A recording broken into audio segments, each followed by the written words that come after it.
experience during your BVSC, you can apply soon after you graduate BVSC. Okay.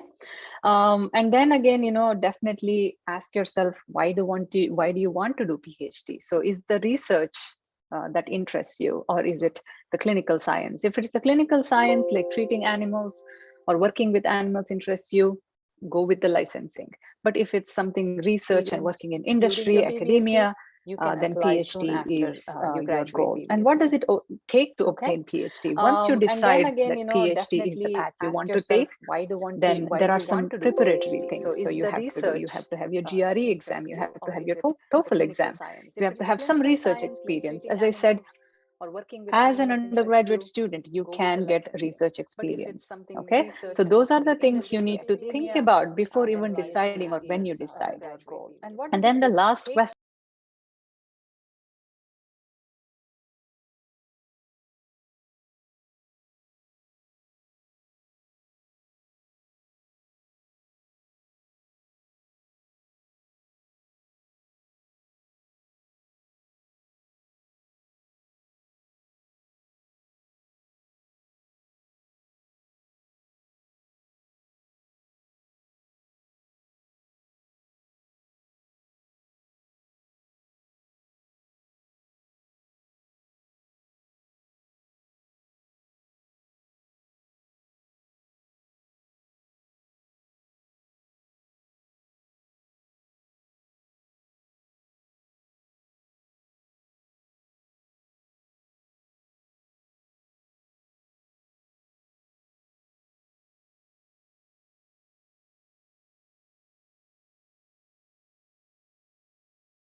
Course, and you get a lot of foundational physiology, pharmacology, and all these courses you can pursue. So we have so many options.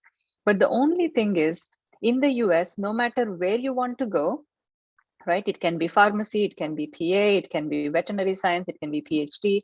All these courses, they have something called basic requirements. So you have to go to their schools, and then look up what is required.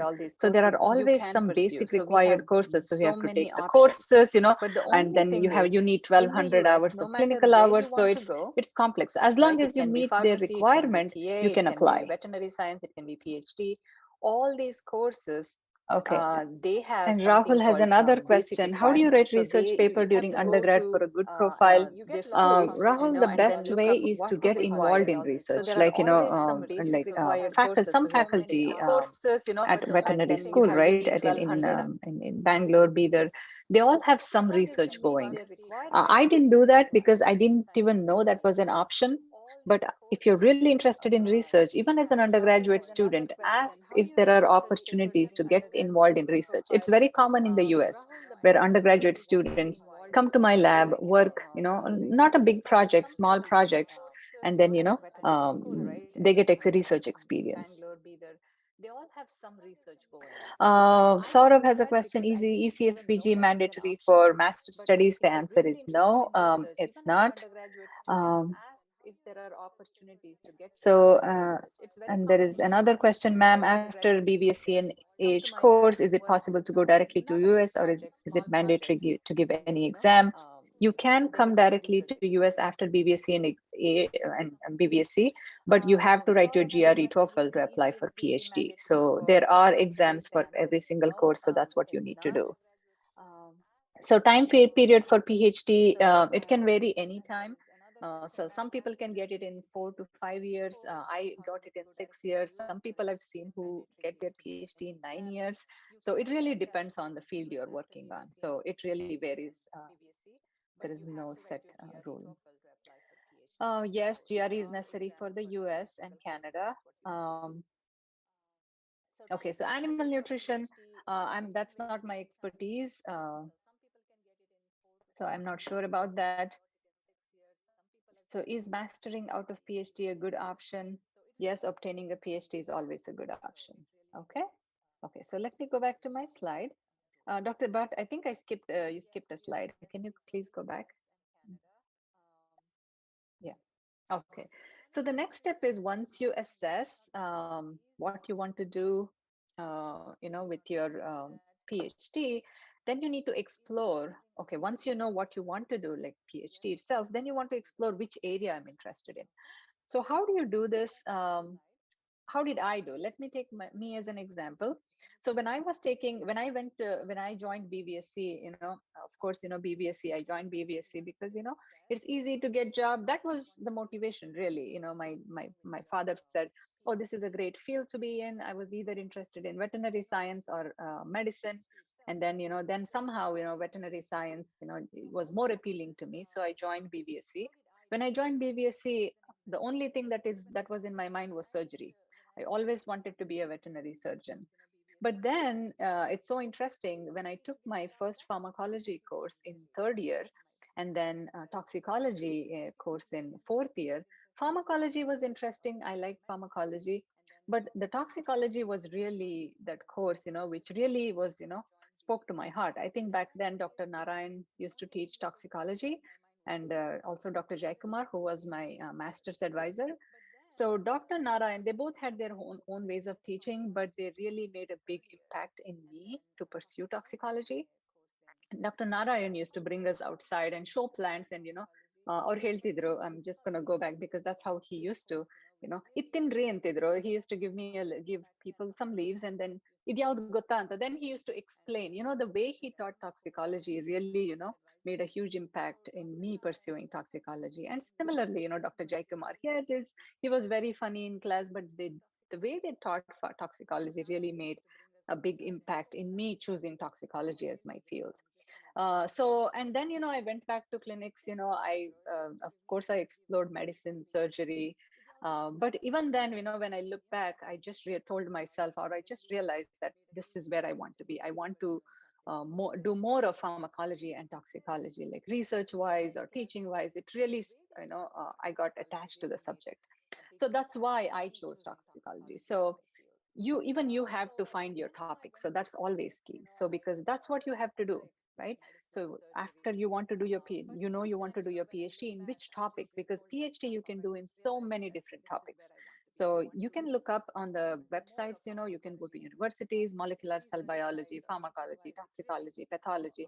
There are so many topics. So I really want you to explore, because at the end of the day, you are the one who will be doing this job day one and day out. So you should enjoy what you're doing. So that's what you should do. So find a topic that really, uh, touches your soul. And then after obtaining your PhD, what are the options in the US? If you decide to stay in the US, there are three broad categories. So academia, industry, or government. Okay. So academia, I just explained, it's working in universities as a professor. So you will be doing committee work. You will be serving on committees. You will be doing a lot of research. You will be mentoring students. You will be teaching the topic. So that's what I am doing as an assistant professor. Um, and also academia is intense. You have to write grants, you have to obtain funding, and there is the process of tenure. So first 5 years you're assistant professor. So I am up for tenure this year, so I will be associate next year. um, and then So you can move up the ladder like that, and then the highest is a professor. And the second option is industry. So once you obtain your PhD, let's say in toxicology or um, in toxicology, for example, you can go to industries like Pfizer, BI, all these Merck, all these companies, and now biologics is a huge thing. So you can work as in an industry, okay? Or the last option is government. Government is just like it's a federal government, just like central government as synonymous to India. So in federal government, it's like FDA, NIH, but I think government needs citizenship, so that's the only requirement. You have to be a citizen to work in the government, but that's another option after PhD. Okay. Next slide, sir. So once you know what you want to do, which is PhD, and then you have found your topic, now you should build your network. Okay, so how do you build your network? Who should you contact, right? So I want to build network. I want to talk to somebody. I have so many questions. Who do I talk to? So that's the first thing. So which means you need to find somebody who can help you. Like really, when I say help you in the US, it's hard to oh, I like this person, I'm gonna hire. That does not work, right? So, but when I say help you, we can like guide you. Okay, this is what you can help. This is what this having this experience can help you prepare well, or your application will look good. So we all can guide you. So alumni is a good source. I think we don't have an alumni association, like active alumni association, like in the US for our school. But I think like as I said, Dr. Sridhar, but so we have known since I was in masters, which is 2004. I know him since 2004. But there are faculty like in school in Hassan. I know Dr. Shilpa, she who is in pathology. We all went to school together. We all did our undergraduate together. And Dr. Guru Prasad. I know some of my friends who are faculty there. So you can reach out to you can reach the alumni through the faculty who are there, or I wish we can have like a robust alumni association, um, where we can really help students, like guide them with their decision making. Alumni is a good source. And then how do you contact alumni? As I said, alumni association, email. If you have an email, definitely email them. LinkedIn is also a very good source. Facebook, usually Facebook is a place, it's not professional, it's if you want help, if somebody emails me, I take them more seriously if they come through LinkedIn. So it's be very professional. You reach out. If you know, like if you know somebody, if somebody knows somebody, always like you can go to LinkedIn profile, you can message them, and when you email them, be professional. So when I say professional, you don't have to say like in the US the culture is like my name is Swetha Rudraiah. You don't have to call me like ma'am all the time. So you can just say Dr. Rudraiah, I'm interested in that. Will you be willing to like provide me guidance, or like answer some of my questions I have? So if you write a nice email or a message, anybody would get back to the students. Usually I do. I'm very good with emails, but Facebook is so overwhelming. There are, you will know like 600 some friends. You really don't know anybody. You don't know who is legitimate, who is not. It's very hard to like keep track in Facebook. So but LinkedIn is it's a professional network. You're supposed to network with your similar professionals. So LinkedIn is a good place to reach out to your alumni as well. And professional organization, this applies only for master students. For example, I am actively involved in Society of Toxicology in the US. I do have membership in India, but I don't come for meetings. But if I know many students come to the Society of Toxicology meeting in the US, that's one way of networking too. So these professional organizations. Okay. Um, Next slide, Dr. Bhatt. Okay. The next, once try to reach out to people, and then how do you enhance your expertise, which is I call engagement, right? So you should ask yourself always, no matter what it is, who you are, you always have to stand out of the crowd. When I say stand out of the crowd, faculty here, right? Let's say, I'm taking, I don't work with PhD students. But let's say there is another faculty who is screening applications. There will be tens and hundreds of applications for PhD program. So, which means if you are applying from India, you will be competing with a US student, right? So you have to definitely, the bar for both students are the same. So no matter if they're from international student like India, China, anybody, or if it's US student, they all have to take GRE. Only foreign country students have to take TOEFL, because of course students, the US students are like, their English is their first language, and their English is pretty good, so they don't have to take TOEFL, but they all have to take GRE, which means you're competing with the whole world, students from all across the world. So which means your applications should really stand out. So what makes you stand out? Research experience, conference presentations, publications.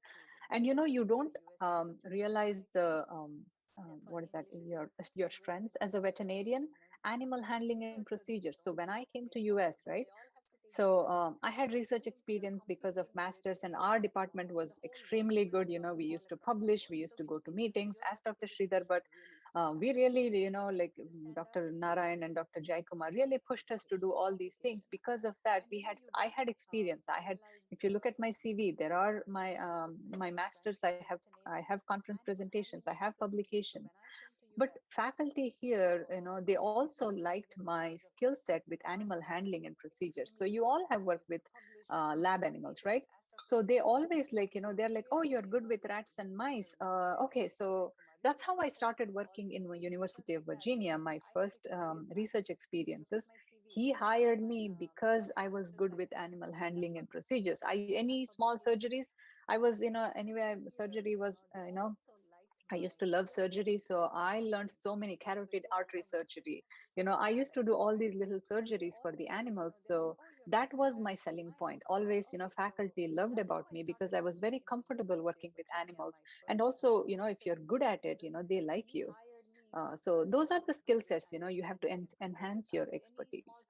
And in addition to that, we don't emphasize as much. You need to improve your writing skills. So I know, in our curriculum in BBSC, we don't write, but you have to like practice writing essays. You can help each other out. If there are a group of 4 students who want to pursue PhD, take a topic, pick a random topic. If you go to GRE Barron's book, they'll give you like topics that are good for writing. So you don't believe it. Even now in the US, no matter what career stage you are in, there are some job interviews where still you have to write a paragraph or a page to get a job. So hone in on those writing skills, right? Learn to write efficiently or effectively. I'm sorry. And then your communication skills. For example, in India, we really, we try to not pay as much attention to communication skills, both speaking and writing. You should be able to speak clearly and also write clearly. So that comes with practice. Okay. So, and also speak professionally. When I use the word professionally, it's not just dressing. Like, how do you address yourself? Address, other faculty.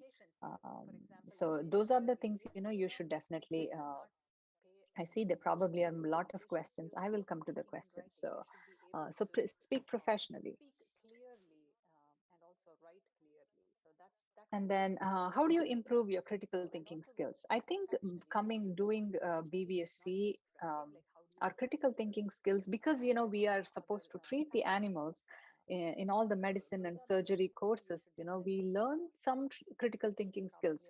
As I said, that was my strength. Memorization was not my strength, honestly. And you don't need that as much, because your critical thinking skills, those are the things you really need.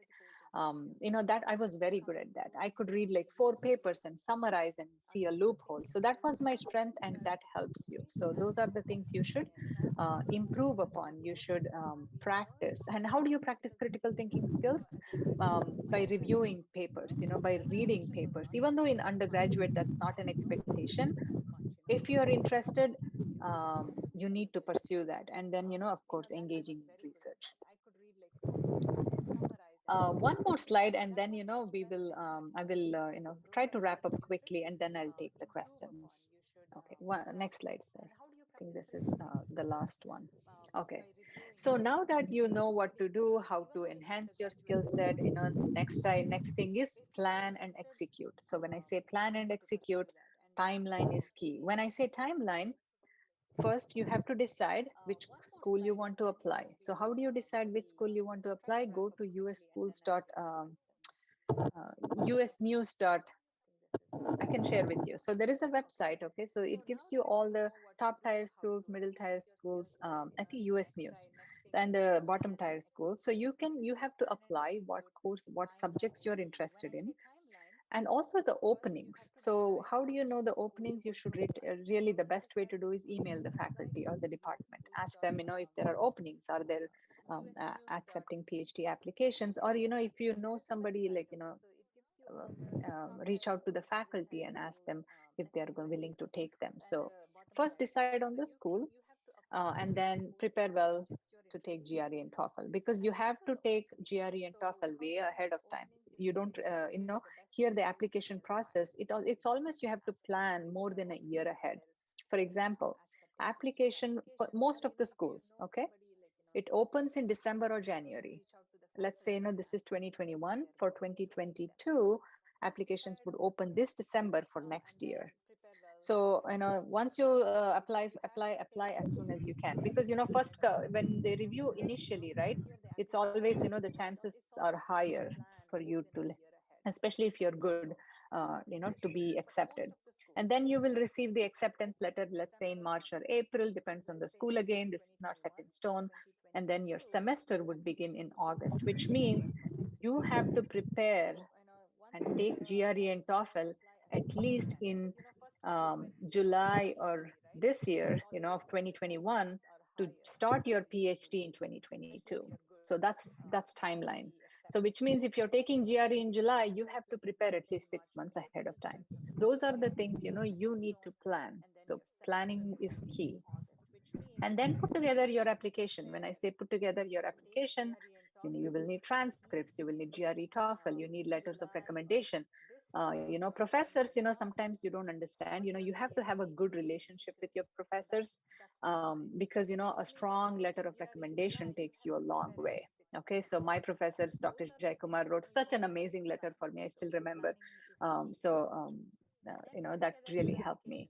And then your personal essay. Personal essay is like, you have to tell your story, why really you want to join PhD. And then that's something, if you need help, those are the things you can ask for others' help. Once you write, anybody can help you edit. Okay, then finally, once you're here, you obtain your PhD, and then, the next step is find your dream job. Okay. I think the next slide is just my contact info, Dr. Shridhar. But yeah, so you can contact me. I'm giving you my current work email address, because I'm just going to tell you, I'm changing my job next month. So that's why I'm also giving you my personal email. So if you have any question, please feel free to reach out. And also, LinkedIn, my name, Swetha Rudraiah, it's the best place to, reach out to me. So if you have any questions, I'll be more than happy to guide you through. Okay, so let me go back to the questions.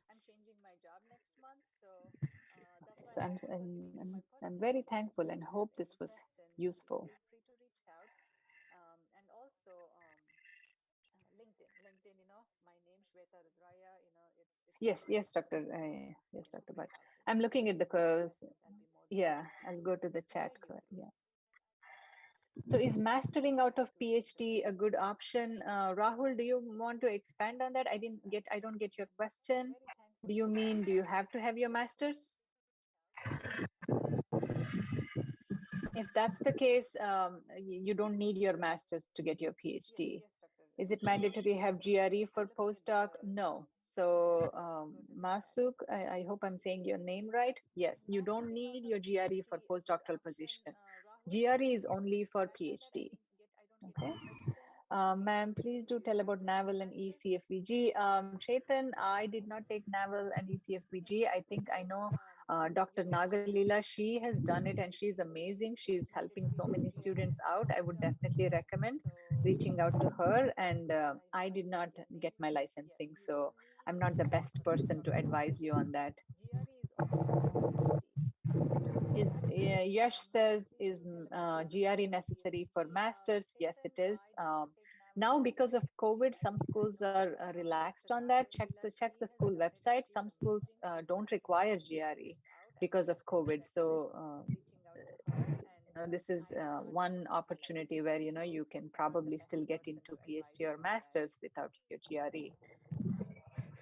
Yep, that's probably why, yes, you see that, GRE is not required. If the website says GRE is not required, you don't need GRE. Okay.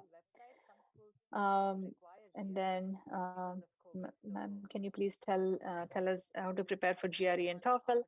GRE and TOEFL, how I prepared was I really went to, when I was working as a veterinary officer, I made up my mind, soon after graduation, I mean, master's graduation, I worked a couple of months as contract teacher in veterinary college, and then I got veterinary officer job. So that's when I decided I really don't want to be in veterinary practice. I want to do research. So while I was working there, when I didn't have many cases in the clinics, I used to prepare for GRE TOEFL. So I got a lot of resources from my seniors back then, who told me like Barron's is a good book. So I bought those Barron's. I think Barron's is the one I bought for GRE and TOEFL. I think still they offer so many books. So there are many books. I think that's how I started studying. Just bought those books and started going over them. And at some point I thought like I need more direction, so I really went I don't remember which tutorials now. It's been a while. It was in 2006, so I don't remember which one. I did go to the tutorials. It was a short crash course, like 2 months or so. So they also gave me more ideas, how to study effectively. But I think my seniors provided me more help than the tutorials. And then Rahul, so keeping high salary in mind, that's a good question, Rahul. I mean, I don't know, because when you say salary, um, it's very hard, right? Non-clinical science, pathology, pharmacology, um, they're all good fields. Pathology, pharmacology, toxicology, they're all extremely good fields. But in US, unlike India, the advantage is you can do your PhD in molecular cell biology, which is like a basic science, and still get paid higher. So that's why, I strongly recommend you not to go that route. So don't have money in your mind, because after a while you get tired of money. Honestly, you should love the topic you're working in.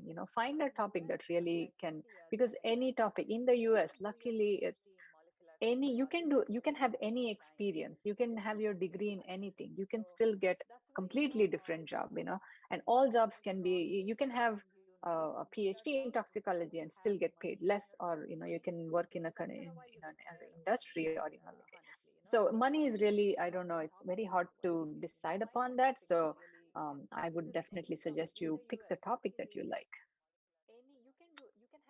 PPT is not visible. Okay. General step to get admission in clinical residency after BVSC, like in equine residency. Again, that's not my expertise, Amit. So I strongly recommend, talking to maybe Dr.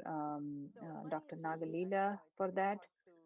Licensing also, licensing and residency, it's all like, not my expertise. Rahul, is EB1 GC easy to get yet? When I came and when me, because when I after soon after, so my story, when as soon as I finished my MVSC, when I was as a veterinary officer, of course, Indian parents, they wanted to me getting married. I wrote GRE, and then I also luckily got married to a person who was already here. My husband was a postdoc here, so that's how I so when we applied for green card and all these things, it was, I got green card in 9 months, so it was pretty fast, pretty efficient back then. Not 9 months, I'm sorry, 90 days it was, I'm sorry. So we got in a lightning speed back then, but now things are different because there is more competition. So that really depends, that really depends. uh,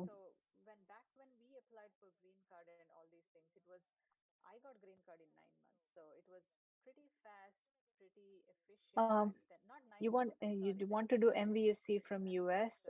So in MBSc there is no school that offers MBSc in US. It's always MS, Master of Science. There is no Master of Veterinary Science. So it would be Master of Science in Veterinary Medicine or something like that. There are many schools like Texas A&M. There are many schools that do offer masters in veterinary sciences. As I said, the best way to do that is like go to the US news, and then look for the universities that offer degrees that you're interested in. Yes, you need to appear for naval to practice in the US. I see that question. How do you apply for post graduation in USA? I'm an UG student. Rishav, post graduation. So, are you talking about, if you're talking about postdoctoral fellowship, you have to finish your PhD to pick up to join as a postdoctoral fellowship, which means you have to have your doctorate to obtain postdoctoral training. So you have, that is a requirement. You have to get your PhD to get postdoctoral fellowship. What I meant was you don't need masters to join PhD. So you can do BVSc, you can soon after BVSc you can join PhD and then get postdoctoral experience. But you cannot go from undergrad to postdoc. Does it make sense?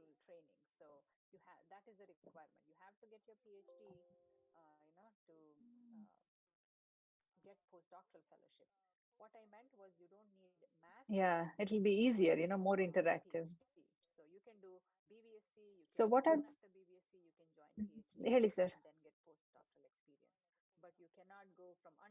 Yeah, definitely. So, what are the financial support available in the US for international students? It really depends on the faculty. So, the way it works is, let's say, there is a faculty. Let's say, I'll take my example. So, let's say, if I have grant money, so I can take students, PhD students, and then in the US for PhD students they have to get fellowship. So sometimes school has funds, so they will give you scholarship, or sometimes faculty gives you fellowships. So it really depends on, like, if you get admitted to PhD, it's very it's usually you get some kind of financial support. But if you come for masters, many schools don't give you financial support for masters, but for PhD you will get some support. It depends on the school again, sometimes 100%, sometimes 50%, but you always get support, financial support for PhD.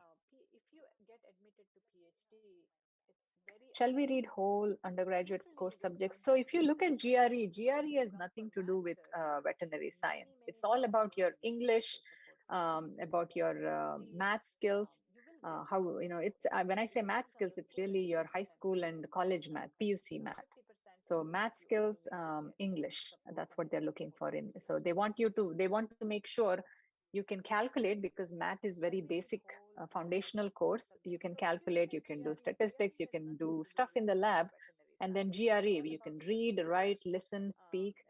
You can, that way, you can do research to their expectation here. So GRE is really nothing to do with veterinary science. It is your math and English. That's what they're looking for.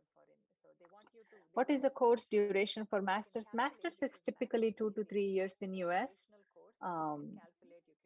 So again, it depends on the individual. Good evening, ma'am. Hi, yes. Ma'am, how can I get admission in PhD just after BVSC? So as I said, for BVSC, for PhD admission in the US, the requirement is any 4-year degree, right? BVSC is already 5-year degree. So all you need is BVSC transcripts, GRE TOEFL scores. You can apply just by that, but having some experience, like I said, helps you. So you can apply soon after your undergraduate BVSC to PhD. Does that help?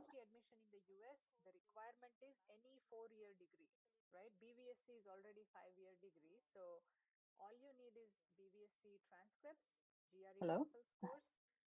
Okay. You can apply just by that, but having some experience, like I said, Okay, will that's help fine. you.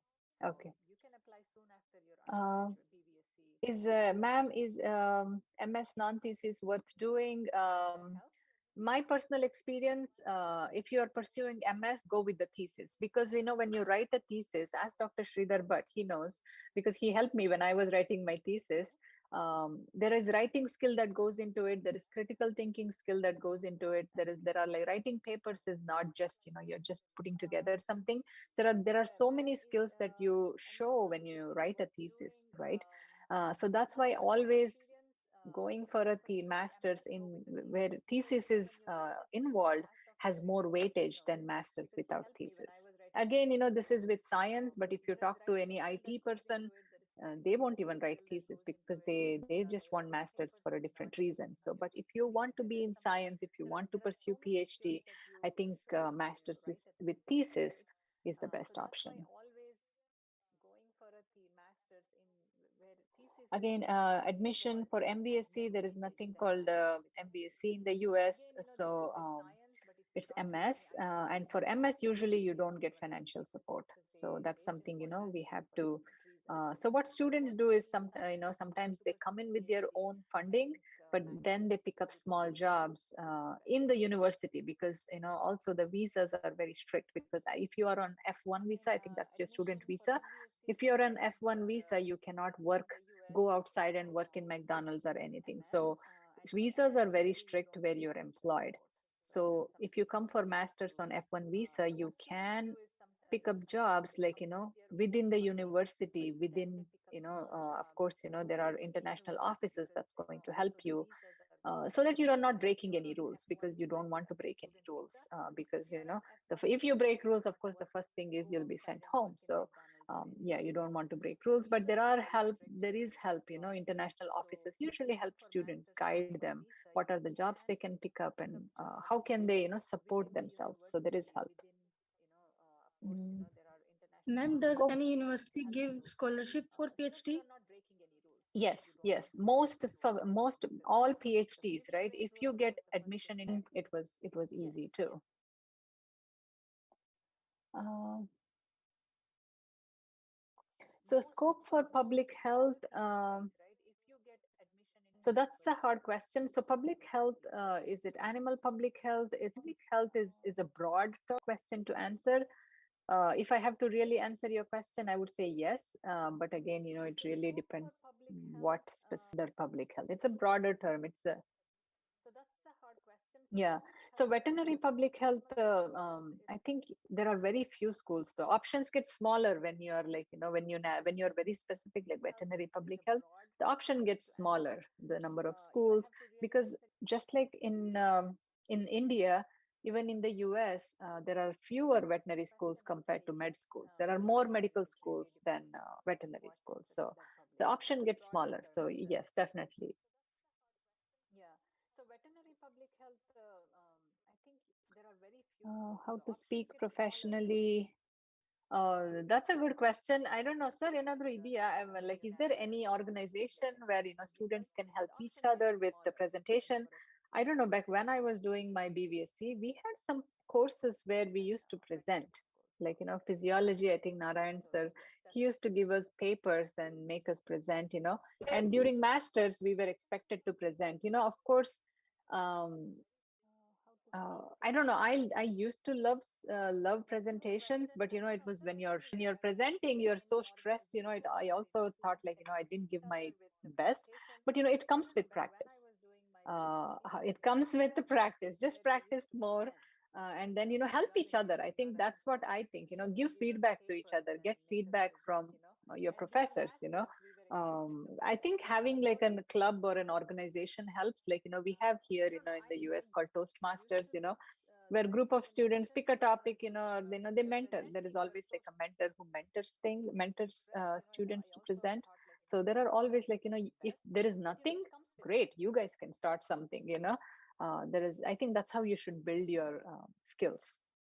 And speaking professionally, writing professionally, those things, even if you don't decide to Your come to professors, US, any country to I you think go to, having it's like a useful. Even club if you or an stay in India, it's organization useful. helps. So those are like life So there are skills. always So you should definitely, there is improve nothing. upon that. Great, you guys can start something. Ma'am, Uh, how can I There is, know I about think, the you should build universities your who offer scholarship skills. program? And so that's a professionally, right? good It question. depends, So ladies. you Yes, have to find the university. obviously you Let's say, come to University US, of Connecticut, people think you go to this University of just stay in India, Wisconsin, or US, or any so these are like universities you life go skills. to.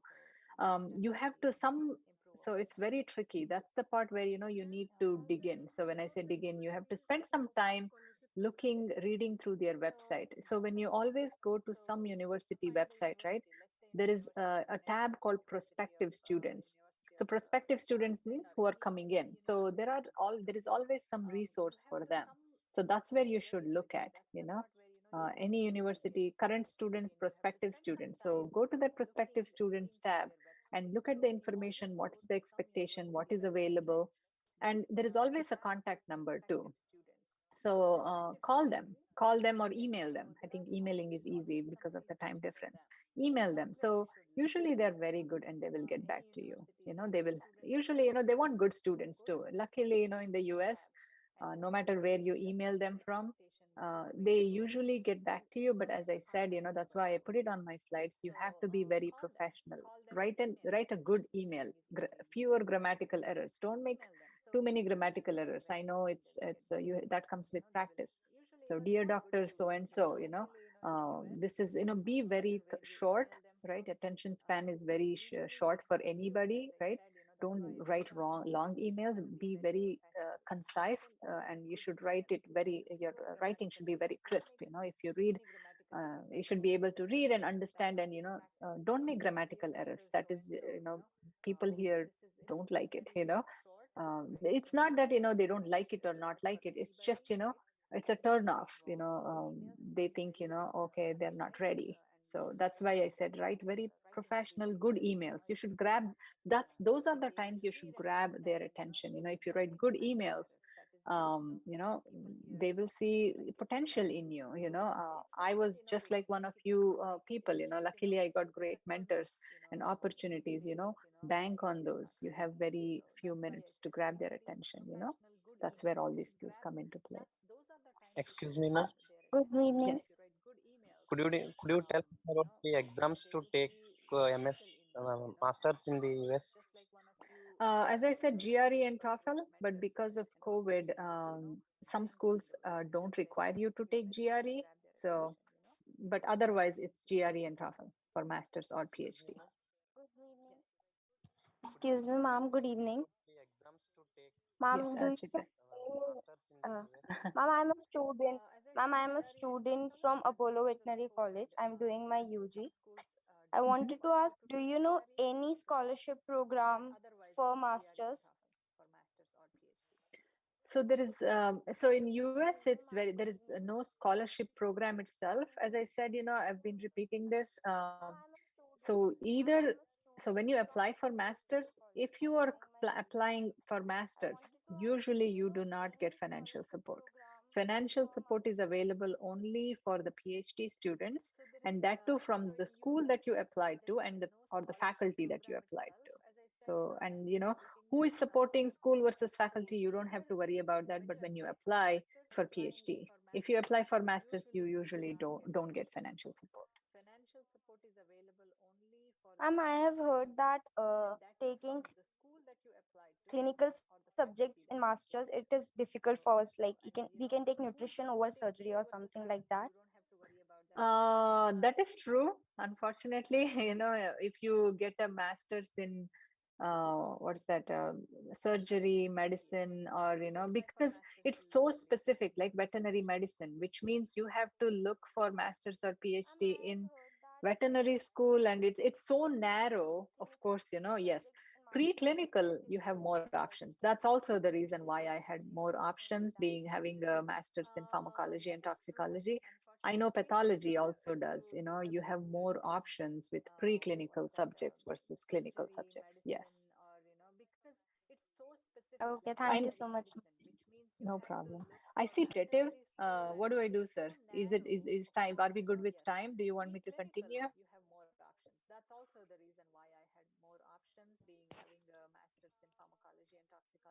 Oh, okay, okay. Then I have no. Okay, so I will go through the questions. If you want to ask, that's even better. I like to hear your voices. That way, I don't feel like I'm talking to a screen.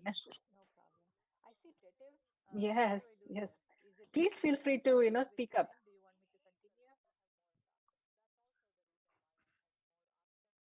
Good morning, ma'am. Good morning, ma'am. Oh, okay. Then I have no. Okay, Yeah, good so morning, I ma'am. will go through the questions. Yes, I'm I'm Dr. on. Masuk Rakib. Mhm, I'm Dr. Masuk Rakib. I'm mhm, working as an assistant professor in Assam Agricultural University. mhm. So I'd like to thank you, madam, for such a nice presentation. And you have taken up the questions also so nicely and answered all those relevant questions to the point. Just wanted to ask you, ma'am, in regards to the postdoctorate, Mhm. do the websites of those universities, they give advertisement for the postdoc positions? Oh, that's a good question, Dr. Rakib. Unfortunately, postdoc advertisements, they're usually not advertised in the university website. It's usually advertised outside. Sometimes you can see advertisements on LinkedIn. Now there are so many platforms. Um, for assistant professor jobs like that, it's higher ed, but there are like science, there is like a platform for jobs like that, so it's usually it's indeed it does, but again, I've never seen like a reliable advertisement on Indeed. Okay. um, Thank you, ma'am. Thank you. so I think I'm trying to think, I'm so sorry, I'm blanking. I know LinkedIn, Society of Toxicology. If you are involved in some organization, it definitely shows up on organization advertisements. Like, I'm involved in SOT. Any jobs, postdoctoral, high, any level jobs, they're all posted on. That's how I find any advertisements, through professional organization. Right, Um, right. so that would be, I don't know if that helps. Thank you, ma'am. Thank you.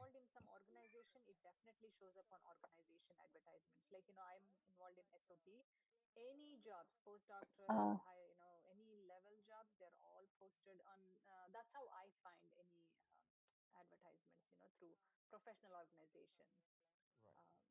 right. yeah, so I'm like, is it Thank you, ma'am. Thank you. last one? Oh, okay. Sir, can you read it?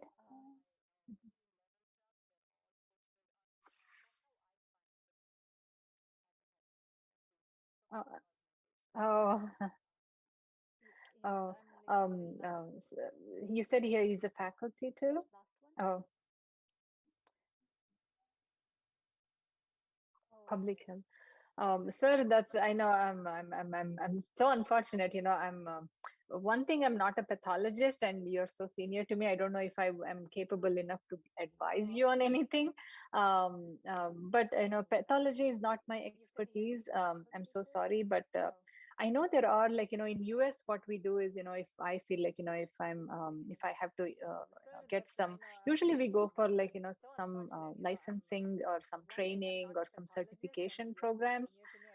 That's the best way, I try to, like, keep up with uh, um, my skills. For example, you probably see on my CV, like, with COVID and everything, the online teaching was a big thing. I love teaching in the classroom, but online teaching is something you're talking to, like, a screen, and you don't even see faces. Sometimes it's just like these empty boxes, so it is so hard to, like, stay engaged.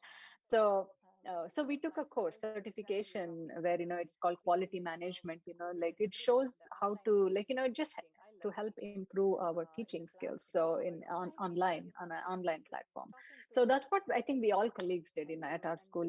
We all thought, okay, so let's get certified on that, so that way, with this COVID, hopefully our students don't miss out on information, because for us, we'll see so many cohorts of students, but the students, this is their only chance to learn pharmacology from me. So that was the approach. So I don't know if it answered your question, sir, but I don't know. I tried my best.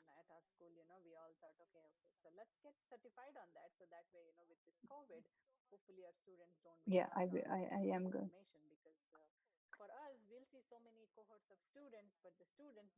So there are few more questions about that, sir. Okay, so I will.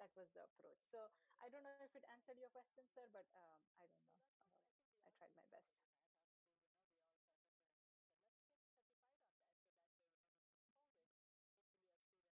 Yeah, How can I am good. my CV? Okay, so So there are few more Sam, questions. you About said you have so I will. post graduation in veterinary medicine. So so you have most masters, right? I presume medicine. So even in veterinary medicine, you do write your thesis on something, right? So what I recommend is, like, even though it's a clinical project, right, try to Okay, publish so that as a case report, Sam, right? You can you said always you do have that. Even though post graduation in you do veterinary you, medicine. because you So have you to have have your most thesis masters, based right? on what I know, right, sir? I It's still presume. the same for masters. You have to have your So even thesis. in veterinary medicine, you uh, do the write your students have to thesis have on a something, thesis right? even for So what masters, I right? recommend is, like, even though it's a Yeah. clinical So project, see, Sam, I try think to that's the publish best. So that as anyway, a case you report, have to write your right? You thesis can for always your do that. MBSc Even though, in veterinary medicine, even though because it's a you medicine have to have related, your thesis based on it's what a I know, different, right, it's sir? not a It's still the preclinical same. For science. masters, you I have to have strongly your thesis. recommend, if you want to show your skills, uh, publish Students that have as a to have a case report, thesis even for publish masters, that right? wherever it can go to. Like, try to Yeah. improvise it, So try Sam, to, that's what get I would somebody's help, recommend. what Publish my your approach, thesis for as your after I came MBSc to US, or in even veterinary in medicine, even though it's a in medicine India, related even though I project, had my thesis, my right? committee It's not a members were from preclinical science. pathology. I I always strongly reached, recommend, there was if you committee want to member show from your medicine, skills, right? You always have publish committee that members as a from case other report. departments. Publish You that can always wherever reach it can out to go to. them. Like, Try sometimes, to if not, if they're improvise not it, in the committee members, try like to, Dr. Sridhar, get but right, somebody's help. um, What or I anybody, know, who as is after I came who to is US, or done even research, who has in published research, in reach out India, to them and even ask though for I help. had my thesis, my committee Um, members were from People will pathology. help I you, always right? reached And there of was course, committee you can members from always tell them, medicine, right? You upfront, always have if committee you have, members from other we can departments. You improvise can what I always reach have, out and to then them. maybe, like, Sometimes, if publish, not, if and they're not in maybe the we committee can be members like Dr. co-authors. Sridhar, but Always, don't be hesitant to anybody, put who somebody's is name on your who has papers. done Take it research, from who me. has published research, reach out We to them can and never ask rule for the help. world alone. It's always a team. It's always a Help you, teamwork. Even right? when I present And my of course, data, I always always tell tell my them in the students, upfront, there can never be I did this. No, improvise what it's I never going to be have, that. and It's then we did maybe, it. So it's publish, always and a team maybe we science. can be And team co-authors. science looks So good. always, Definitely, don't always be reach out hesitant to to put people somebody's who are name on your publishing, who papers. knows Take how it to from do, me. who knows how to We can publish if you never rule don't know the world anything alone. It's about always a publishing. team. And, It's make it always a a teamwork. teamwork, Even when I and present publish my data, I something, always tell my and students, those they publications can and never your be efforts that you I took did time this. to No, work it's on a never gonna be that. manuscript It's we did really this. So helps it's you. always a team science. And team Okay, science so I looks have good. few more questions. Definitely, I'll go through always help them. So people if they're who repetitive, I are won't answer publishing, them, who knows how to uh, do, but I will who go knows how through to them. publish. If you don't know anything about publishing, Somebody says, I think make it a my teamwork, and not a, publish something, and those publications and your efforts that you took time to work on a manuscript oh, helps yeah, you. Okay, so yeah, there yeah. are I few don't, more I don't, questions. I'll go through yeah. them. So if I they're think my repetitive, English I is not won't so good. answer I'm them, from rural area. I'm Kannada but school. Is it we'll go possible to through get them. after masters? See, that's, don't think that way. Your English, you can always improve upon. So English is, English, you need to know English, right? Yeah. But that's something you can always learn. Once you graduate from BVSC, we are all I think students my for English life. is not That's so how I good. see I'm it. from So you rural can always area, improve upon. Kannada school. Is it Don't think that possible to just get because after you're from masters? rural Karnataka, you See, won't get it. No, that's I think, don't think that way. I English, you can went to always English improve upon. medium, but my husband, English who is is, also an associate you professor need to know here at English. the University of Connecticut, That's he something went to Kannada that's medium school once you in Mudol, graduate from North BVSC, Karnataka. So we are all students people for life. That's how I see can it. So you do can it. always improve upon. There are people. If Don't think somebody that has just done it, you because can you're do it from too. rural So Karnataka, you won't get it. No, don't give up.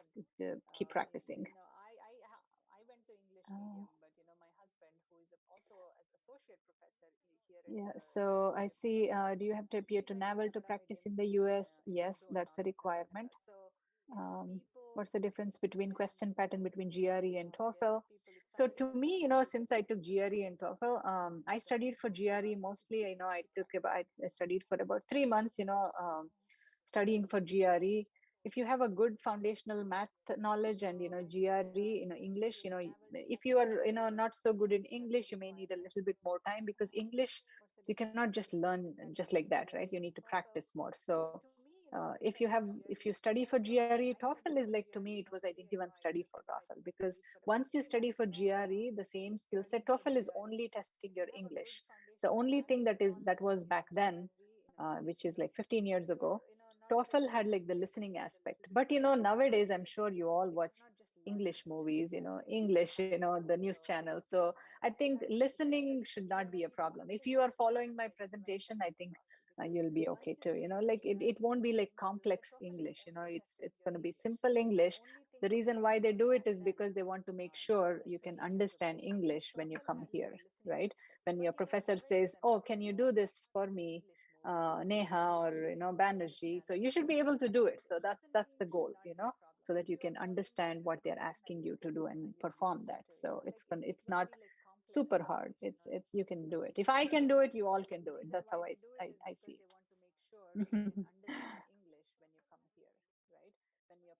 So can we get back to PhD after getting license? You can do that, but it's like the long route. What's there is no, so there are some perks to it, but considering the time and efforts you put in, I would choose either PhD or license, because, even my husband was telling me, like, why don't you pursue licensing after PhD? I'm like, I mean, my job opportunities are still the same. So, I'm like, I'll be happy doing research. So I don't want to pursue. So either or, but there is no advantage to having both. There may be some jobs, but, is it really worth the time? So but again, it's your time, your interest. Those are the things that if you are happy doing it, do it. That's my advice. uh, should we get into highly specialized PhD raptor habit or cattle psychology research? May not have practical, but again, these are like hard questions, Rahul. Like, if you are interested in, why not, right? um, uh, you may say practical application, but if they're offering a course, maybe there is an opportunity. I haven't explored that option, but if you think there is an option and there is job opportunities after that and you're happy doing it, why not? Definitely go pursue that.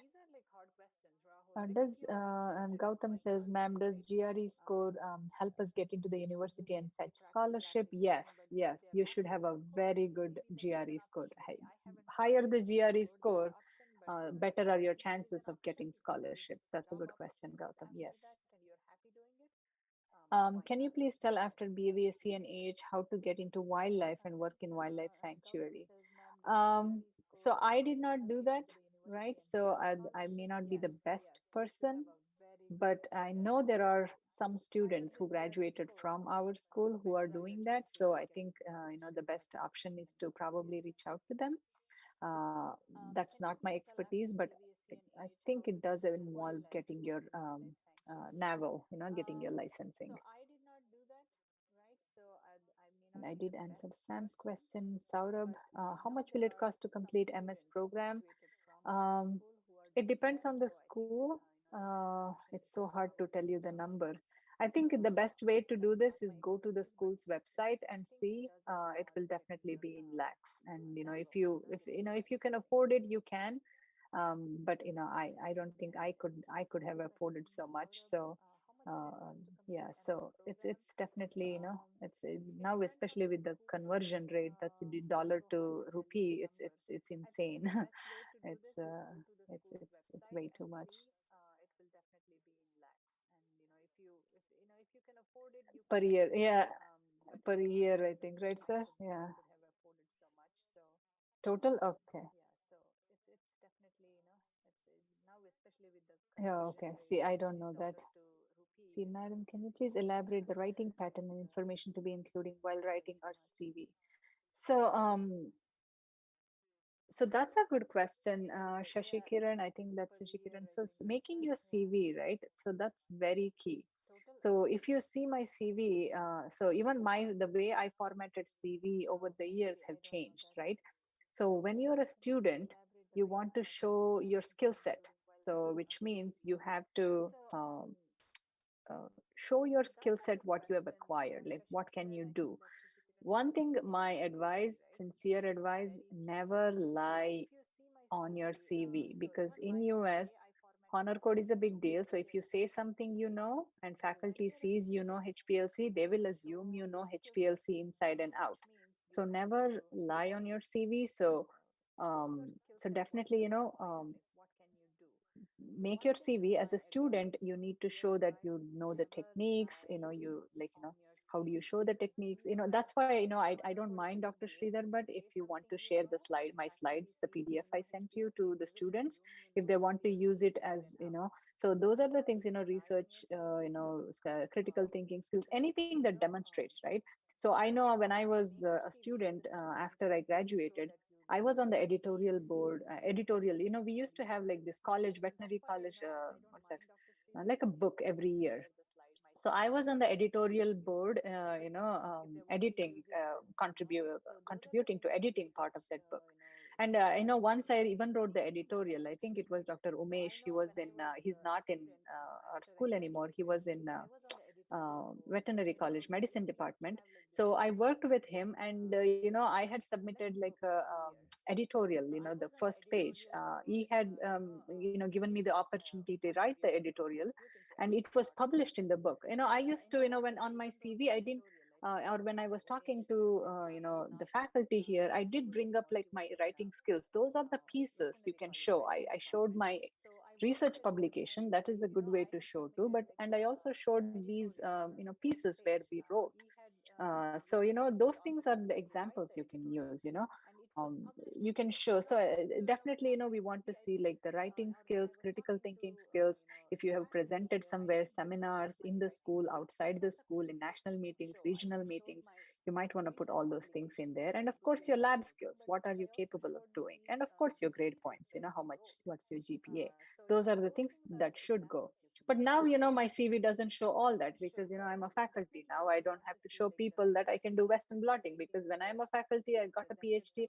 It's obvious that I know Western blotting. That's why, I don't put Western blotting in there. But when you're a student, you should put all that. So there are CV workshops. Those are, those are the skills. I think that is a very good question. I like that, because sometimes a lot more, but if you don't put it in a, if you don't package it well, I wouldn't know, right? So you should put the best foot forward. And Dr. Butt or any faculty who are here, I think that's also another workshop that may help students. If somebody can help them, give them guidance on CV making. I think we do it for pharmacy students.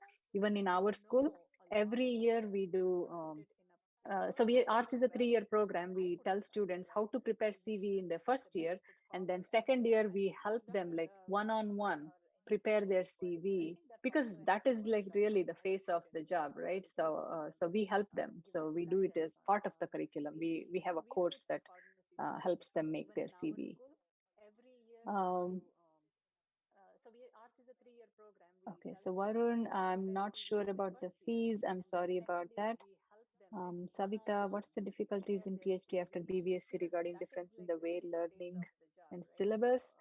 Um, Honestly, Savita, I'm just going to give you sincere advice or answer to this question, because after coming from BVSC, I really did not struggle with my academics here. As I said, as long as you have your strong foundational skills, I really, I had a daughter during my PhD. My second year of my PhD, my daughter was born. I could manage my daughter as well as my PhD. And of course, my mentor was extremely helpful. He was very understanding, about the timings. As long as it is self motivation. You have to take coursework. Um, it's different, because every it's not like India, you have just one exam. There are like, every course has like 3 exams. There is like, and of course this is not universal, everybody does it differently. A typical exam, when I took the courses at UConn, um, we had 3 exams. First exam was like, 1/3 into the semester, and then another midterm, and then final exam. And the grades were like, pulled from all 3 exams. And we have research projects, we have assignments, we have presentations. So because there are so many ways of like, evaluating your performance. And it was not just one exam where you memorize everything, and if you get 80, if you get 90 and above, it's a otherwise B. So it was not that memory. They don't test only your memorization skill. As I said, they test your critical thinking, writing skill, presentation skills. There are so many things. So it's not really hard. As I said, as long as you do your work, trust me, if you pass your BVSC and come here, you will be fine. BVSC itself is hard. We are thrown into so many different topics, introduced so many topics, so many exams. I know system is exam, the curriculum is a little different compared to what I went through, but you will be fine. Vinuta says, ma'am, how can an MBSc student try to improve CV and also regarding publication during our MBSc so that my applications can stand out? As I said, ask for help. This the best way to do it is, um, and when you so if you are an MBSc student, you still have time. So definitely get involved in research, do research. It doesn't have to be like a groundbreaking science, nature research, wherever you can show critical thinking, you can show your skills. You have to learn techniques, apply those. As I said, any publication, no matter what it is, you have to come up with the idea, do the experiments, compile the data, draw conclusions, write it, and publish it. That itself is a good exercise, right? And that's what you want to show. Uh, and then Dr. Sridhar, but that is YouTube. Okay, yeah. I'm more interested in veterinary public health, but have no idea what I would do after like that. What are the job options? Um, so that's I don't know. Honestly, to be, very short answer is like, I'm not sure. I don't want to misguide you. So I'm talking about the question. I'm more interested in veterinary public health, but have no idea what to do after that. So as I said, veterinary public health, it is a broad field, but that's not my expertise. But if you ask me about pharmacology, toxicology, pathology, pharmacy, physician assistant, I'm more comfortable talking about those subjects. This is something out of my expertise. So I don't want to say anything wrong here. I don't want to discourage you too. I would definitely try to find more information, if you're really interested, whoever that is, I see Dr. Butt's name on it. Feel free to email me. I'll see if I can find some information or somebody who I know, or if anybody in the, I'll see if I can find something for you. But right now, I don't have, I don't want to say anything wrong. I don't know. That's the short answer. Uh, is there any common entrance exam specifically for veterinary in USA, or we have to get there after GRE, TOEFL, and communicating with professors? So if you want to pursue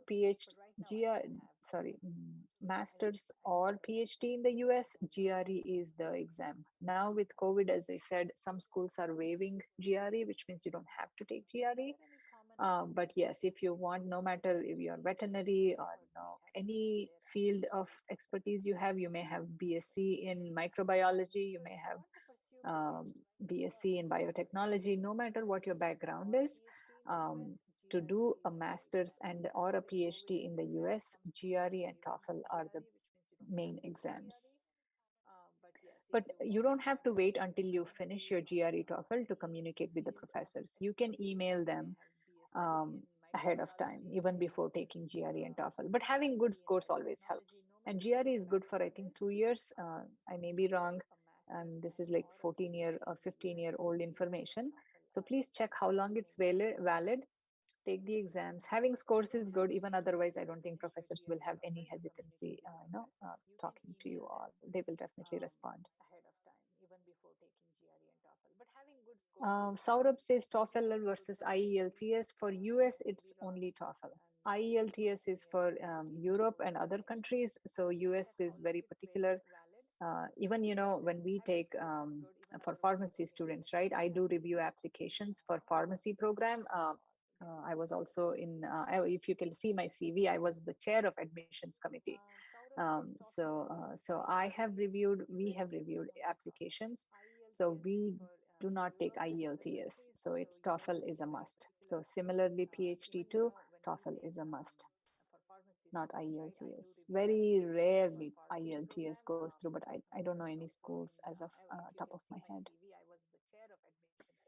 Ma'am, can we practice while pursuing PhD?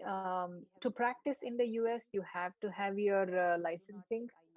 So that's a tough question. You know, if you are doing your PhD and you don't have your license, you cannot practice. So legally, so answer is probably no. So you cannot practice while pursuing PhD.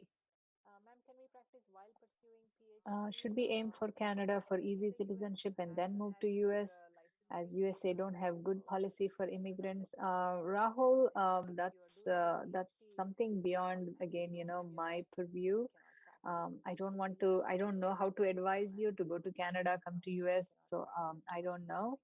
Um, if Canada is easy, if opportunities are better, that's a great country too. If you like US, USA is great, Australia is great. Yeah, so I don't know how to answer that. I'm not totally sure. Gautam says, ma'am, with a good GRE score and not much of research experience in my UG, can I still get into masters? Absolutely, Gautam. You can apply. As I said, you can always apply if you have a great GRE score. As I said, I'm not, it's hard to represent so many faculty that are in the US, right? Some people may not necessarily need your research experience. It's always like, that helped me stand out of the crowd, having publications, even though, so the one, so I got into the University of Virginia before, coming to University of Connecticut. University of Virginia is one of the top schools in the country, top three public schools in the country. So they were like, impressed because I had some publication. It was like, even though it was very hard, I could get in because of that. But then, because my husband moved to Connecticut, I had to move with him. But again, those are the things that helped me. That's why I said, if you want to stand out of the crowd, it's easy. But without it, yes, you can get into master's or PhD without publication also there, and there are students who got into without those. Meghana says, is there no problem if we do directly PhD skipping masters? Yes, if you plan ahead of time, you can do PhD without doing masters.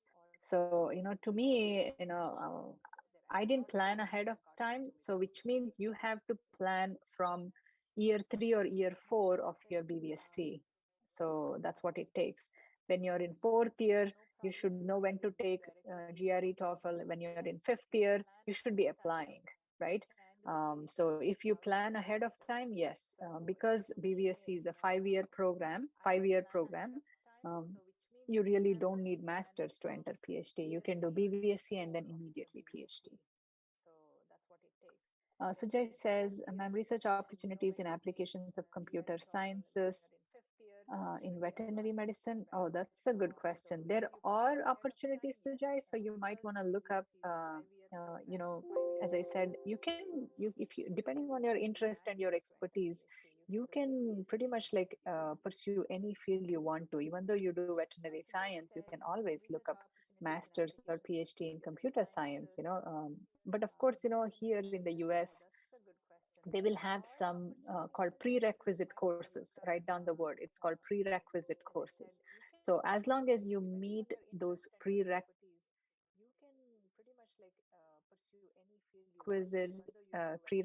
or requirements, like Google that term, prerequisites. So if you go to the website, go to the department website and look for prerequisites for that program or for the PhD or master's, they will tell you what they want to see. So as long as you meet those requirements, you can apply. Is it better to go to industry or research field in the US? Again, it's individual choices. You can go to industry or you can come. When you say research field, I assume it's academia like me, like an assistant professor or a professor position in the university. There is no good or better or best. It's individual choices. What are the perks of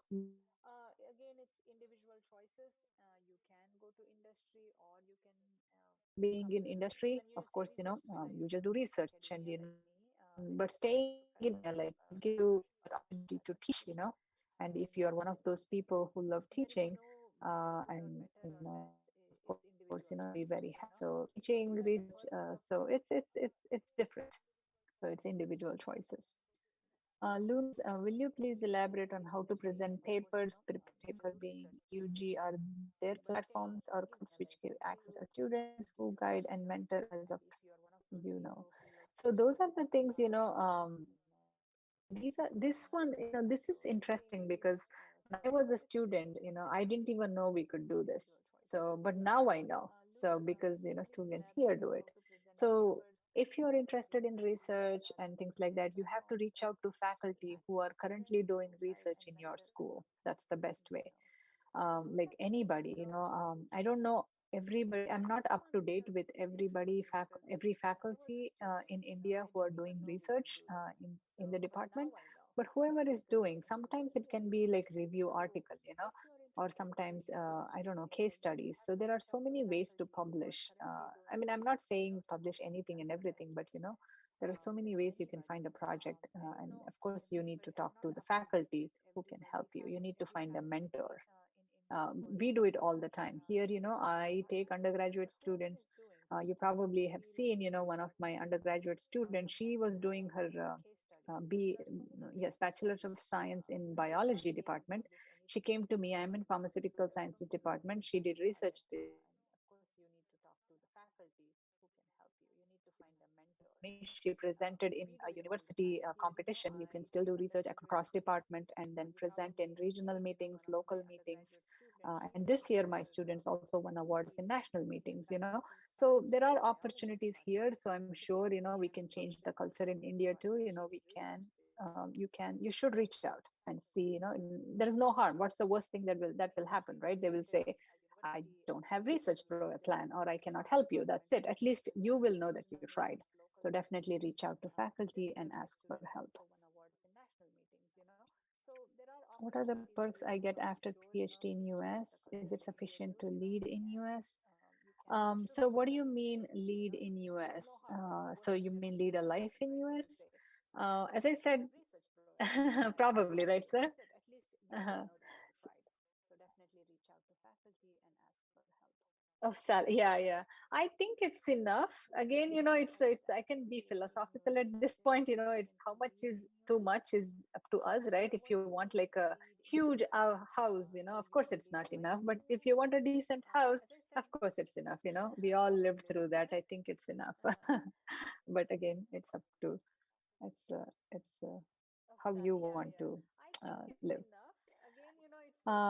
In case of 100% scholarship, Savita is asking, will the scholarship be sufficient to cover living expenses in US? It was for me.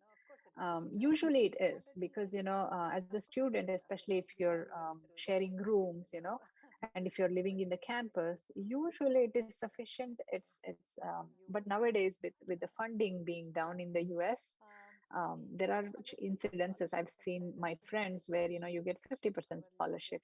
Usually they, have some saving, do it, or borrow money somehow. Some I have seen um, cases where due to funding, it's hard, but if it's 100% scholarship, I think you can make a living to get you until you get your PhD. For going into industry, non-research job, is master's better than PhD? So in the US industry, there are master jobs based on your masters too. But of course, if you have a PhD, you tend to have like a better job, right? So it's always like, because it really masters versus PhD is your skill set, right? There are more skills that you acquire from PhD than a master. So of course, the jobs you get are also will also be the same. Okay, I think ultimately it boils down to that with research and masters versus PhD. And Shiva Prasad says, without any recommendations, articles published, can we get admission in masters or PhD? Um, so without any articles published, yes, you can get admission, but recommendation letters, you have to have recommendation letters. So you need 2 to 3 depending on the application. Sometimes they ask for 4. You need to have recommendation letters from your professors. um, you can have it's always good to include from different people. When I say different people, like, um, let's say, you worked with somebody, so you can ask from, let's say, let's say for example, if you are in pathology department, you can take 2 letters from pathology department faculty, one from somebody else, so like that. So try to branch out, but yes, people here take recommendation letters very, very seriously. Anything you say, even when faculty write recommendation letters, we try to read in between the lines. Nobody writes, oh, this is a bad student, don't take it. Sometimes there are recommendation letters where they say the student is extremely good but struggles with time management. If I see that, I'm like, okay, so they're very good, but if they don't know to manage time, so if the job requires time management, then they're like, oh, that's probably, they take recommendation letters very, very seriously. I mean, I do too, because as I said, I've been serving in admissions committee. So we take time reading every single recommendation letter. So please, if somebody submits without recommendation letters, that looks very bad on you. So which means, you don't have anybody who can talk about yourself. So that's a bad image.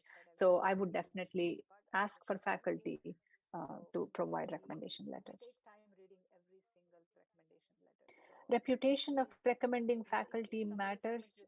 If so, what are the criteria? Dr. Baswaraj, that's a good question.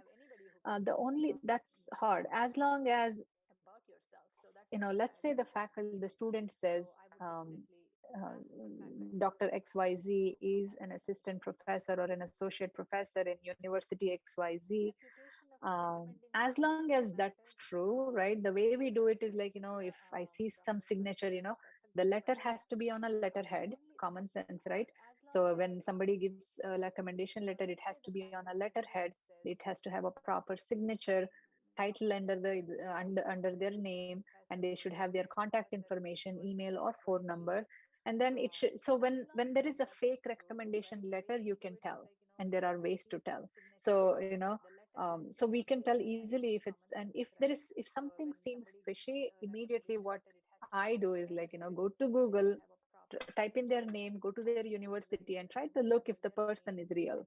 That's how I do it. So as long as the person who is recommending is legitimate, and whatever they're saying, if they are teaching, if the student says, I learned pharmacology from him, and the faculty is talking about, let's say English, so which means it's clearly there is a disconnect. So faculty and students definitely did not meet, right? That's how I see it. So if he's talking about teaching English and student is say talking about different subject, those are the things we look into. But if faculty, I don't know, like when you say legitimate, like, if no matter what their reputation in India is, as long as they are like, let somebody doesn't like somebody, that doesn't matter. you know what matters is the faculty real, and is he whatever the claims the student are making, student and faculty, does that add up? And do they really know the student well? If they're saying the student can speak well, write well, uh, can we rely on that? That's all. As an outsider or in the US, we look for um, you know uh, does it add up? And as you can see, you can tell that by so many ways: letterhead, all these things. I'm sure faculty will all do it. Students, please pick somebody who really know. Don't pick somebody because you know them but they don't know you. Faculty should know you too. There are so many there are so many professors I took class from, but the professor may not even remember my name. And if I ask him for a recommendation letter, they will say, yes, I will give you one, but may not be able to talk about my skills. But my recommendation letter were my advisors, Dr. Jai Kumar. And Dr. Jai Kumar knew me very well because I worked with him for 2.5 years for my master's. So you have to pick somebody who you know very well and they know you too, so that they can talk about your strengths and weaknesses. Weaknesses nobody wants to talk on the recommendation letter, but it's just they should know you well. That's what I mean. Uh, And Dr. Jaikumar knew me very well mean to because say we that worked the together impact. for 2.5 years for my master's. So you have to pick somebody who you know very well and they know you too, so that they can talk about your strengths and weaknesses. Weaknesses nobody Uh, wants to talk on the recommendation letter, oh, but it's just they should know okay. your So does strengths. that? That's what I mean. Oh, so does the question mean that does that has a value on the recommendation letter, right? So it doesn't. Honestly, it doesn't. So even if the faculty who wrote the recommendation letter does not have an active research profile, or does not Oh, publish as often, okay. So does but again, as I said, oh if the does faculty so doesn't have, it's fine. They does can the question still mean that give you a that recommendation has letter a and it value will on be the fine. recommendation But if letter? they say, I do research in so So and it so, doesn't. but his Honestly, it profile doesn't. So or his even if the CV shows that faculty who he's wrote not the active in recommendation letter research, does not and have an then which active means it's a research lie, right? profile It's or things are does not not adding publish up. as often, So those are the things. So if um, faculty is but not again, active as in I said, research anymore if the and he's still faculty doesn't providing you a have, it's recommendation fine. We letter can still about give you you a being student or recommendation letter somebody and being it will be good fine. student in the If class, they that's say, perfectly I fine. do It's not research going in to so and hurt so, but anybody. his But profile, when there is his CV disconnect, shows when the he's not faculty active in says he does research, research with and then me which and means there is it's a actually lie, he doesn't right? even Because have the a things are research not adding up. profile or So publications those or are the things. So if the anything, faculty is not that can active in that research can anymore, who is raise a still red providing flag. you a recommendation letter about you being student or somebody being good student in the class, that's perfectly fine. It's not going to hurt anybody. Does average GPA But really make when a there is count over good disconnect, GRE when the score? faculty says he does research with Gautam, me and it he's active could, in it giving cannot, the research because profile or the research sometimes publications I don't or know, sir, is it anything, still that 10 or what is the that can GPA now? How do they raise get a their red flag. GPAs? It's 10. Yeah. See, because it's a s- yeah, Does average GPA really make a count yeah. over good GRE score? Yeah, see, that's the Gautam, problem, it because depends. It here can GPA is always because for 4, sometimes but I don't know, in sir, is it BVSC, 10 so or which what is means the it hasn't GPA? changed. How do Even they get mine their too. GPAs? BVSC and MVSC, it's always It's 10. 10. Because it was Yeah. 10, See, because I it's always 10, had to explain my scores to everybody, which is yeah. fine. You can get the conversion. There is a facility here. See, There is a, that's the problem, I'm because blanking on that. here So GPA you is can always get the for 4. conversions. So you can When get it, in BVSC, get the conversions to US, even mine too, the GPAs BVSC to and 4, MVSC, it's always 10. or Because it was 10, you can always I submit your always had same to GPA, whatever explain you my have, scores to 10, everybody, which and then was fine. explain what it You means. So can I get the used to always conversion. say it's like, percent, let's say, my master's was like 92 or So you something, can get the it conversions. just means You can get 92%. In you US, get the conversions 90 and towards above is like usually an the A or GPAs A to plus. 4, 90 and or above is you A can plus. So that's, submit your same 90 and above GPA, is A. whatever you So have, so as long as you and then say it's the explain what percent it means. score, So but I it's used to shown as always say 10, but it's like this is what it means. If you percentage. have to give a letter grade, My it would be an my A or GPA it was would be a 92 B. or If you something. explain it, it's It fine. just means 92%. In US, But again, my GPA and what above is is your like number? usually an A It or A helps. plus. It does matter. 90 and above is But A let's say plus. for some reason in So that's undergraduate you got like, 90 and above is A. So 7.8, as long as you 7.6, say but it's then you do good extremely well in your conversion and say, GRE, but this is what then it means, then GRE you give score a can letter outweigh grade. your It would be actual an A GPA. or it would be a B. If you People will explain see it, that you're it's fine. capable of. Your GRE score is very But critical. again, one of the I things had is a fairly lower it score in my helps, it undergrad, does but matter. my But let's say master's for it some was reason really in good. undergraduate you got GPA, my GRE score was like 7.8, very, very 7.6, high. but then you do extremely well in Nobody your even GRE, asked me about my then your GPA. GRE score can outweigh your So actual GPA. it really People will doesn't see that matter. you're capable of. Your GRE score is very So can you critical. give me more insight I about had finding the right a PhD fairly lower program? score I in my think it undergrad, starts but with, in my master's it was really good. and PhD programs GPA, where my GRE pathologists score have was an like edge. very I'm not a very high. pathologist, but I know pathology is Nobody even something, asked me about my GPA. many students here, there are many pathologists, a few I'm in touch with. So sometimes, you don't So have again, to depends on have a the PhD. You can do, PhD there program. are It pathology, starts with options. You can do your PhD in pathology and PhD or programs pathology where related pathologists have an topics. edge. Pathology and This is toxicology what I go know. hand in hand Pathology so is well. something, And many people have many students here, their there are many certification, pathologists where they few go, they I'm get in touch with. oh So my gosh, sometimes, I'm you don't blanking on have that. to So again, have there is, PhD. so you Even can, there are there are people, programs and options where you pathologists can do do your have a PhD in good need. pathology toxicology, pathology, all these topics, because you're so closely involved with the drug development process. So you do have opportunities in industry, of course, research, like me, or even in government. So there are programs, but how do you find? I'm not a pathologist, so as I said, I'm not expert in everything. So again, probably I'm not the best person to answer that.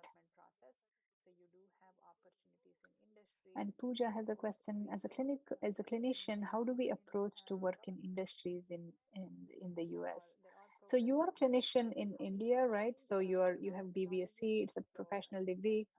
But as I said, as long as you have some, so if you want to go in industry, right?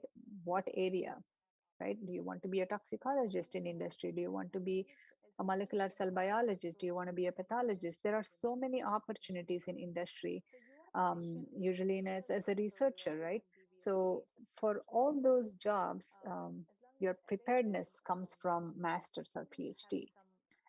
So again, depending on what you want to do, you have to choose the right topic. As I said, to me, I just, my driving force to do whatever I did was like really, I wanted to be in toxicology. I really love pharmacology and toxicology, so I wanted to do that.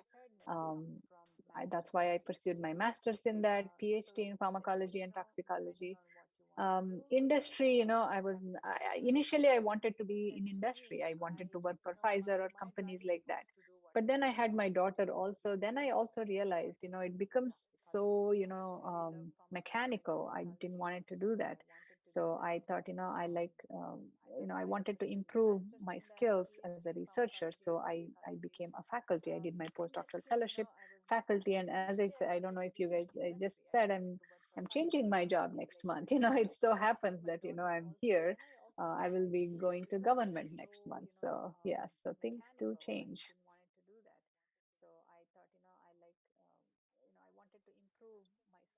So, ma'am, what would be the good GRE score out of 340? So that's when I took GRE, the scoring was for 1600. I honestly, I cannot, I don't know the answer. But ma'am, what would be the good GRE score out of 340? So that's when I took GRE, the scoring was for 1600. I honestly,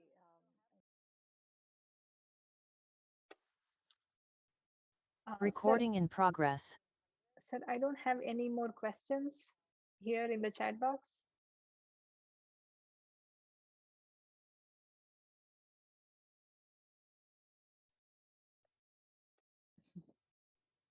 Recording in progress. Sir, I don't have any more questions here in the chat box. Oh, no problem. Yeah, yeah, definitely. So it was my pleasure, thank you for the opportunity to just share my experience, and I don't mind at all. Mm. Oh, no problem.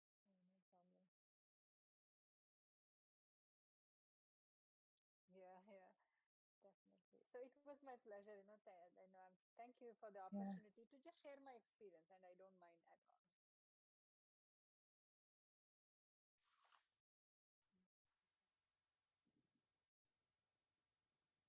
Hmm.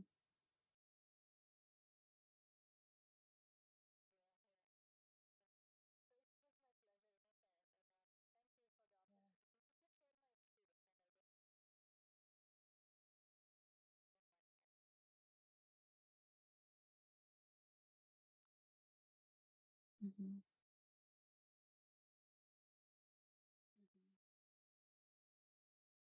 Yeah.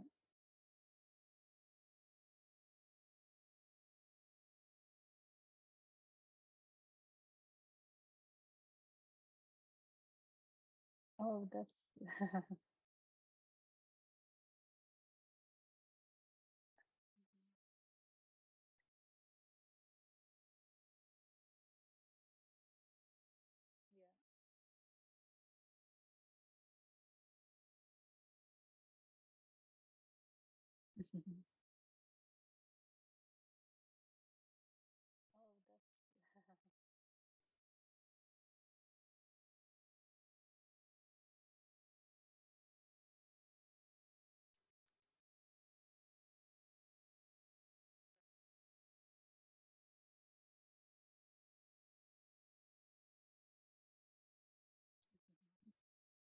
through email.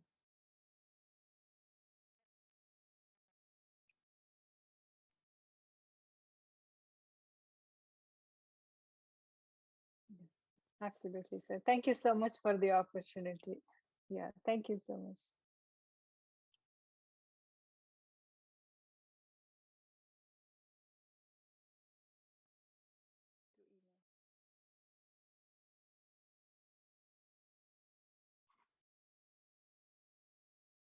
Through email.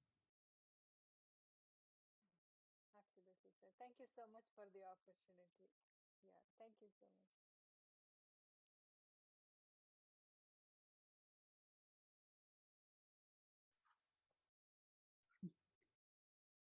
Yeah,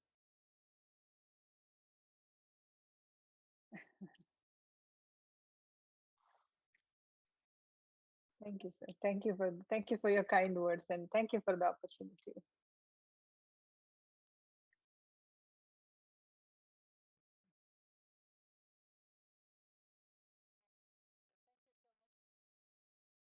Mm-hmm. Mm-hmm. Thank you, sir. Thank you for your kind words and thank you for the opportunity.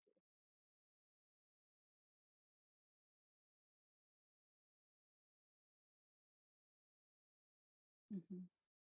Yeah. So I will reach out to a few and then let you know if they're willing to talk to students. Mhm.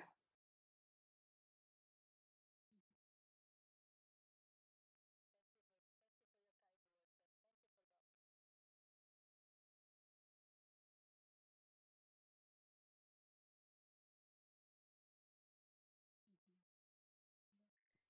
So I will reach out to a few and then let you know if they're willing to talk to students.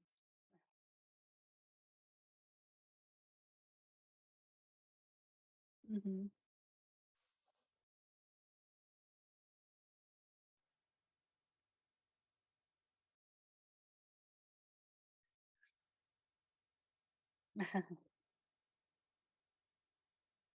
Thank you, sir. Thank you. Thank you so much. Thank you, everybody.